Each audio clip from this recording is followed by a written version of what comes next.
The Man in the Iron Mask by Alexandre Dumas, the Elder. Chapter I. The Prisoner. Since Aramis's singular transformation into a confessor of the order, Baisemeaux was no longer the same man. Up to that period, the place which Aramis had held in the worthy governor's estimation was that of a prelate whom he respected, and a friend to whom he owed a debt of gratitude; but now he felt himself an inferior, and that Aramis was his master. He himself lighted a lantern, summoned a turnkey, and said, returning to Aramis, "I am at your orders, monseigneur." Aramis merely nodded his head, as much as to say, "Very good," and signed to him with his hand to lead the way. Baisemeaux advanced, and Aramis followed him. It was a calm and lovely starlit night; the steps of 3 men resounded on the flags of the terraces, and the clinking of the keys hanging from the jailer's girdle made itself heard up to the stories of the towers, as if to remind the prisoners that the liberty of earth was a luxury beyond their reach. It might have been said that the alteration effected in Baisemeaux extended even to the prisoners. The turnkey, the same who, on Aramis's first arrival, had shown himself so inquisitive and curious, was now not only silent, but impassible. He held his head down, and seemed afraid to keep his ears open. In this wise they reached the basement of the Bertaudiere, the 2 first stories of which were mounted silently and somewhat slowly, for Baisemeaux, though far from disobeying, was far from exhibiting any eagerness to obey. On arriving at the door, Baisemeaux showed a disposition to enter the prisoner's chamber, but Aramis, stopping him on the threshold, said, "The rules do not allow the governor to hear the prisoner's confession." Baisemeaux bowed and made way for Aramis, who took the lantern and entered, and then signed to them to close the door behind him. For an instant he remained standing, listening whether Baisemeaux and the turnkey had retired; but as soon as he was assured by the sound of their descending footsteps that they had left the tower, he put the lantern on the table and gazed around.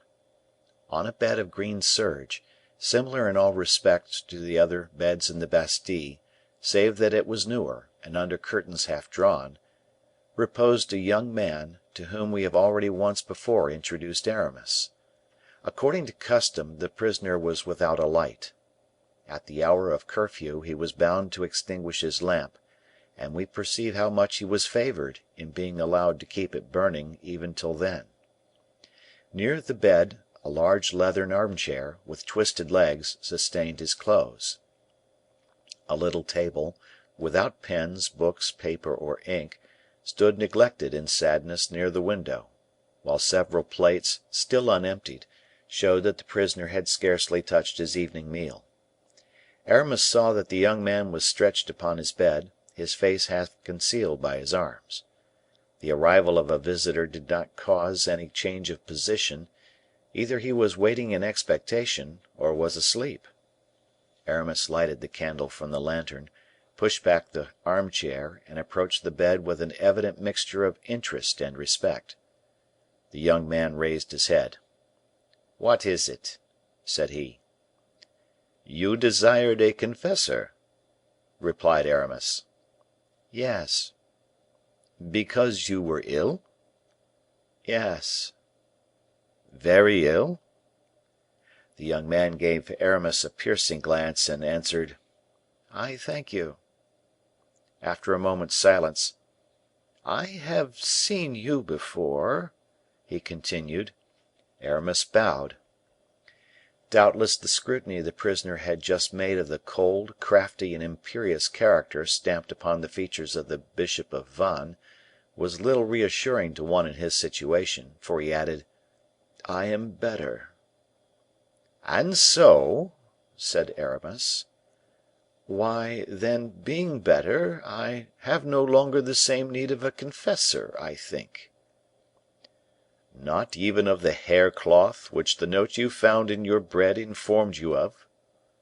The young man started, but before he had either assented or denied, Aramis continued, "Not even of the ecclesiastic from whom you were to hear an important revelation?" "If it be so," said the young man, sinking again on his pillow. "It is different. I am listening." Aramis then looked at him more closely, and was struck with the easy majesty of his mien, one which can never be acquired unless Heaven has implanted it in the blood or heart. "Sit down, monsieur," said the prisoner. Aramis bowed and obeyed. "How does the Bastile agree with you?" asked the bishop. "Very well." "You do not suffer?" "No." "You have nothing to regret?" "Nothing." "Not even your liberty?" "What do you call liberty, monsieur?" asked the prisoner, with the tone of a man who is preparing for a struggle.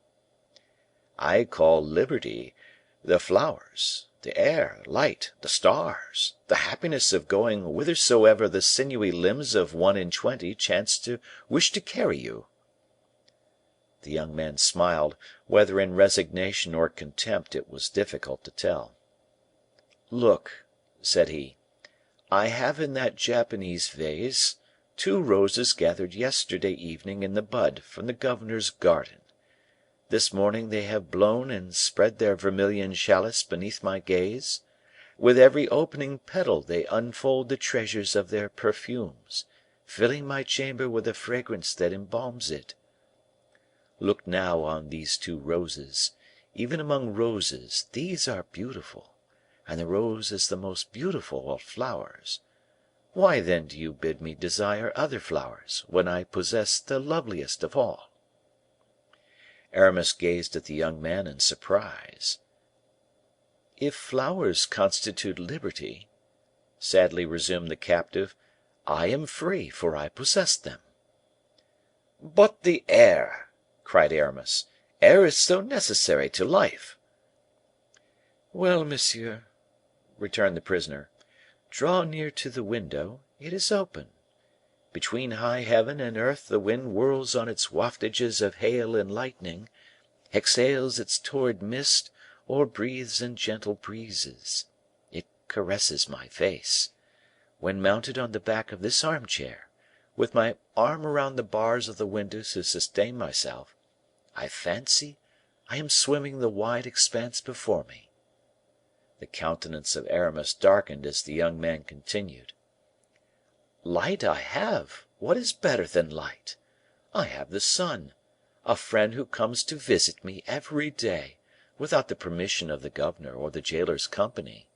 He comes in at the window, and traces in my room a square the shape of the window, which lights up the hangings of my bed and floods the very floor. This luminous square increases from 10 o'clock till midday, and decreases from 1 till 3 slowly, as if, having hastened to my presence, it sorrowed at bidding me farewell.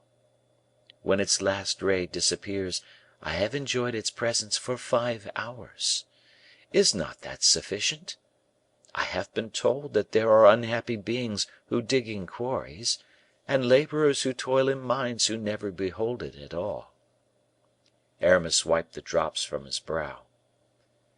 "As to the stars which are so delightful to view," continued the young man, "they all resemble each other save in size and brilliancy. I am a favored mortal, for if you had not lighted that candle you would have been able to see the beautiful stars which I was gazing at from my couch before your arrival, whose silvery rays were stealing through my brain." Aramis lowered his head; he felt himself overwhelmed with the bitter flow of that sinister philosophy which is the religion of the captive. "So much, then, for the flowers, the air, the daylight, and the stars," tranquilly continued the young man. "There remains but exercise. Do I not walk all day in the governor's garden if it is fine, here if it rains, in the fresh air if it is warm, in perfect warmth, thanks to my winter stove, if it be cold?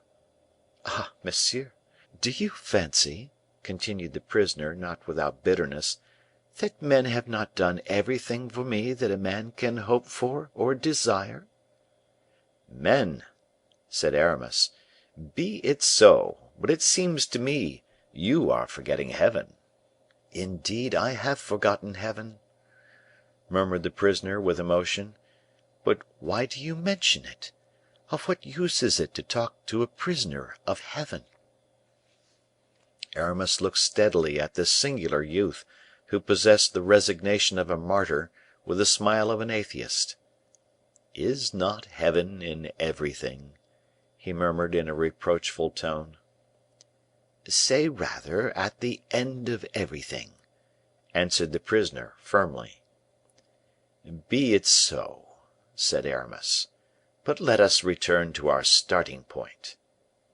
"I ask nothing better," returned the young man. "I am your confessor." "Yes." "Well, then, you ought as a penitent to tell me the truth." "My whole desire is to tell it to you." "Every prisoner has committed some crime for which he has been imprisoned. What crime then have you committed?" "You asked me the same question the first time you saw me," returned the prisoner. "And then, as now, you evaded giving me an answer." "And what reason have you for thinking that I shall now reply to you?" "Because this time I am your confessor." "Then, if you wish me to tell what crime I have committed, explain to me in what a crime consists; for as my conscience does not accuse me, I aver that I am not a criminal." "We are often criminals in the sight of the great of the earth, not alone for having ourselves committed crimes, but because we know that crimes have been committed." The prisoner manifested the deepest attention. "Yes, I understand you," he said, after a pause. "Yes, you are right, monsieur. It is very possible that, in such a light, I am a criminal in the eyes of the great of the earth." "Ah! then you know something," said Aramis, who thought he had pierced not merely through a defect in the harness, but through the joints of it. "No, I am not aware of anything," replied the young man; "but sometimes I think, and I say to myself—" "What do you say to yourself?" "That if I were to think but a little more deeply I should either go mad or I should divine a great deal." "And then?" said Aramis, impatiently. "Then I leave off." "You leave off?" "Yes; my head becomes confused, and my ideas melancholy. I feel ennui overtaking me. I wish—" "What?" "I don't know; but I do not like to give myself up to longing for things which I do not possess, when I am so happy with what I have." "You are afraid of death?" said Aramis, with a slight uneasiness. "Yes," said the young man, smiling. Aramis felt the chill of that smile, and shuddered. "Oh, as you fear death, you know more about matters than you say!" he cried. "And you," returned the prisoner, "who bade me to ask to see you, you who, when I did ask to see you, came here promising a world of confidence, how is it that, nevertheless, it is you who are silent, leaving it for me to speak? Since, then, we both wear masks, either let us both retain them or put them aside together." Aramis felt the force and justice of the remark, saying to himself, "This is no ordinary man. I must be cautious." "Are you ambitious?" said he, suddenly, to the prisoner, aloud, without preparing him for the alteration. "What do you mean by ambitious?" replied the youth. "Ambition," replied Aramis, "is the feeling which prompts a man to desire more, much more, than he possesses." "I said that I was contented, monsieur, but perhaps I deceived myself. I am ignorant of the nature of ambition, but it is not impossible I may have some." Tell me your mind, that is all I ask." "An ambitious man," said Aramis, "is one who covets that which is beyond his station." "I covet nothing beyond my station," said the young man, with an assurance of manner which for the second time made the bishop of Vannes tremble. He was silent. But to look at the kindling eye, the knitted brow, and the reflective attitude of the captive, it was evident that he expected something more than silence, a silence which Aramis now broke. "You lied the first time I saw you," said he. "Lied!" cried the young man, starting up on his couch, with such a tone in his voice, and such a lightning in his eyes, that Aramis recoiled in spite of himself. "I should say," returned Aramis, bowing, "you concealed from me what you knew of your infancy." "A man's secrets are his own, monsieur," retorted the prisoner, "and not at the mercy of the first chance comer." "True," said Aramis, bowing still lower than before, "'tis true, pardon me; but to day do I still occupy the place of a chance comer? I beseech you to reply, monseigneur." This title slightly disturbed the prisoner, but nevertheless he did not appear astonished that it was given him. "I do not know you, monsieur," said he. "Oh, but if I dared, I would take your hand and kiss it." The young man seemed as if he were going to give Aramis his hand, but the light which beamed in his eyes faded away, and he coldly and distrustfully withdrew his hand again. "Kiss the hand of a prisoner," he said, shaking his head, "to what purpose?" "Why did you tell me," said Aramis, "that you were happy here? Why, that you aspired to nothing? Why, in a word, by thus speaking, do you prevent me from being frank in my turn?" The same light shone a third time in the young man's eyes, but died ineffectually away as before.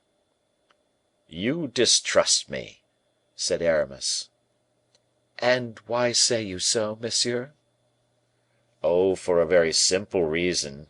If you know what you ought to know, you ought to mistrust everybody." "Then do not be astonished that I am mistrustful, since you suspect me of knowing what I do not know." Aramis was struck with admiration at this energetic resistance. "Oh, monseigneur, you drive me to despair," said he, striking the armchair with his fist. "And, on my part, I do not comprehend you, monsieur." "Well, then, try to understand me." The prisoner looked fixedly at Aramis. "Sometimes it seems to me," said the latter, "that I have before me the man whom I seek, and then " "And then your man disappears. Is it not so?" said the prisoner, smiling. "So much the better." Aramis rose. "Certainly," said he, "I have nothing further to say to a man who mistrusts me as you do." "And I, monsieur," said the prisoner, in the same tone, "have nothing to say to a man who will not understand that a prisoner ought to be mistrustful of everybody." "Even of his old friends," said Aramis. "Oh, monseigneur, you are too prudent."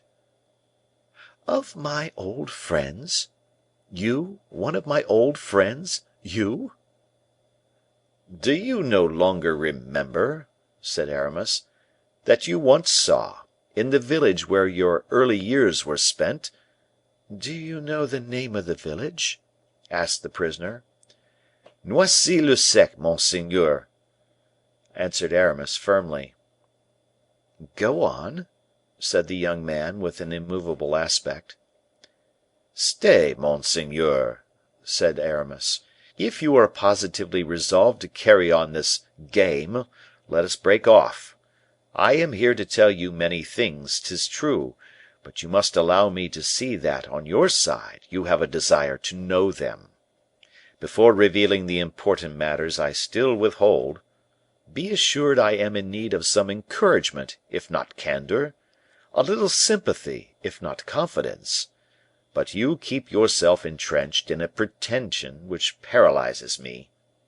Oh, not for the reason you think, for, ignorant as you may be, or indifferent as you feign to be, you are none the less what you are, monseigneur, and there is nothing, nothing, mark me, which can cause you not to be so." "I promise you," replied the prisoner, "to hear you without impatience. Only it appears to me that I have a right to repeat the question I have already asked. Who are you?" "Do you remember, 15 or 18 years ago, seeing at Noisy le Sec a cavalier, accompanied by a lady in black silk, with flame colored ribbons in her hair?" "Yes," said the young man. "I once asked the name of this cavalier, and they told me that he called himself the Abbe d'Herblay.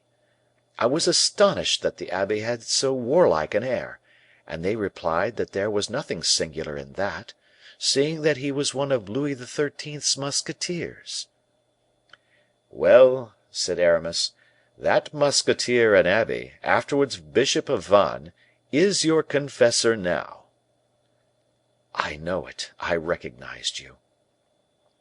"Then, monseigneur, if you know that, I must further add a fact of which you are ignorant, that if the king were to know this evening of the presence of this musketeer, this abbe, this bishop, this confessor, here, he who has risked everything to visit you, tomorrow would behold the steely glitter of the executioner's axe in a dungeon more gloomy, more obscure than yours." While listening to these words, delivered with emphasis, the young man had raised himself on his couch, and was now gazing more and more eagerly at Aramis. The result of his scrutiny was that he appeared to derive some confidence from it. "Yes," he murmured, "I remember perfectly. The woman of whom you speak came once with you, and twice afterwards with another." He hesitated. "With another, who came to see you every month, is it not so, monseigneur?" "Yes." "Do you know who this lady was?" The light seemed ready to flash from the prisoner's eyes. "I am aware that she was one of the ladies of the court," he said. "You remember that lady well, do you not?" "Oh, my recollection can hardly be very confused on this head," said the young prisoner.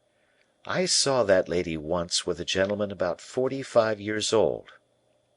I saw her once with you, and with the lady dressed in black. I have seen her twice since then with the same person. These 4 people, with my master, and old Perronnette, my jailer, and the governor of the prison, are the only persons with whom I have ever spoken, and indeed almost the only persons I have ever seen." "Then you were in prison?" "If I am a prisoner here, then I was comparatively free, though in a very narrow sense. A house I never quitted, a garden surrounded with walls I could not climb, these constituted my residence; but you know it, as you have been there. In a word, being accustomed to live within these bounds, I never cared to leave them. And so you will well understand, monsieur, that having never seen anything of the world, I have nothing left to care for. And therefore, if you relate anything, you will be obliged to explain each item to me as you go along." "And I will do so," said Aramis, bowing, "for it is my duty, monseigneur." "Well, then, begin by telling me who was my tutor."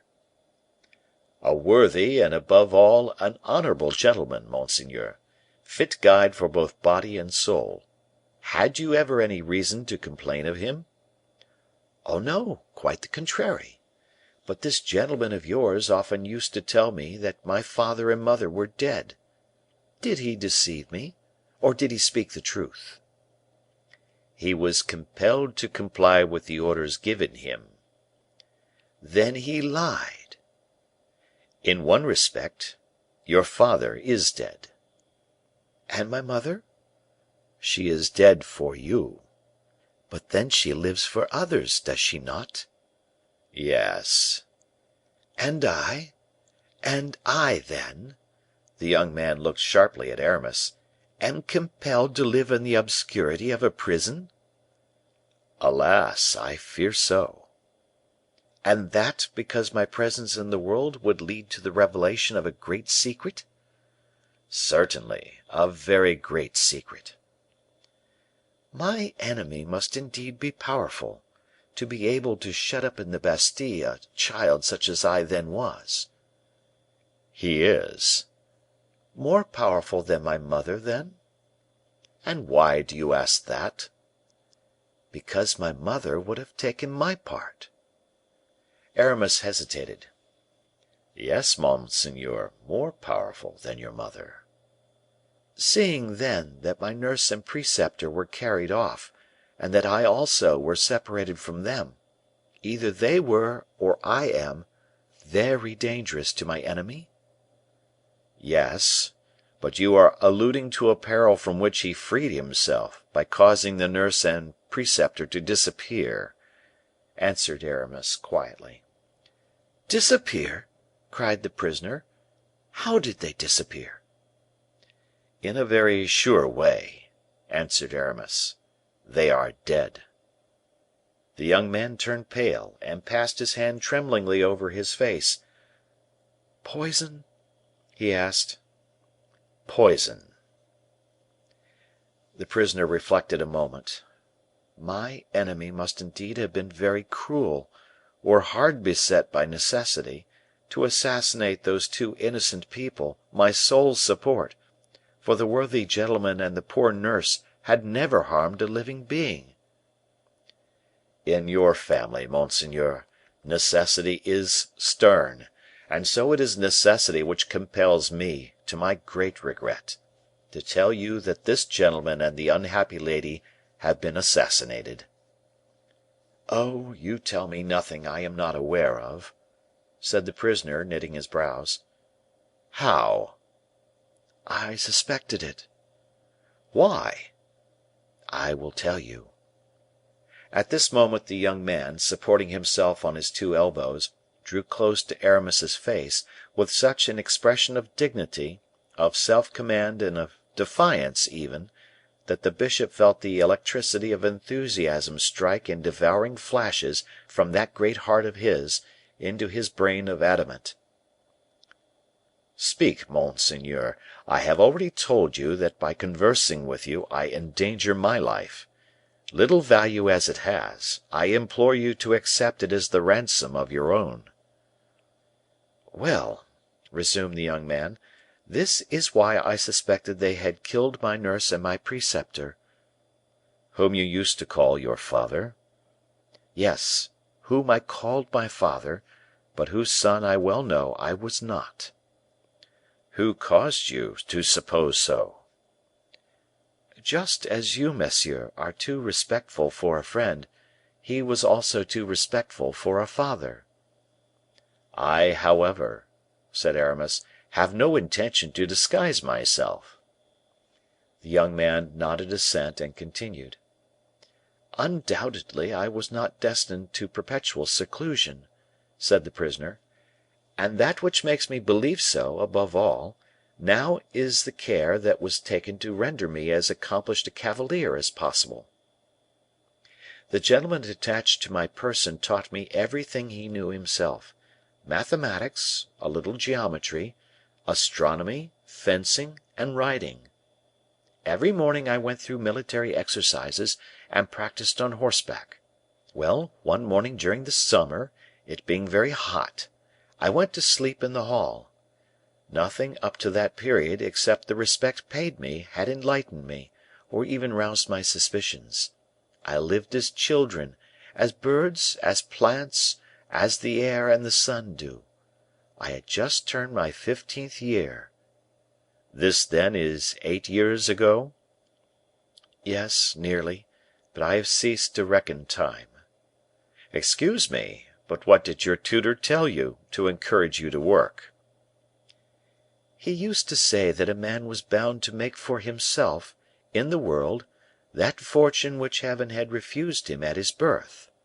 He added that, being a poor, obscure orphan, I had no one but myself to look to, and that nobody either did or ever would take any interest in me. I was then in the hall I have spoken of, asleep from fatigue with long fencing. My preceptor was in his room on the first floor, just over me.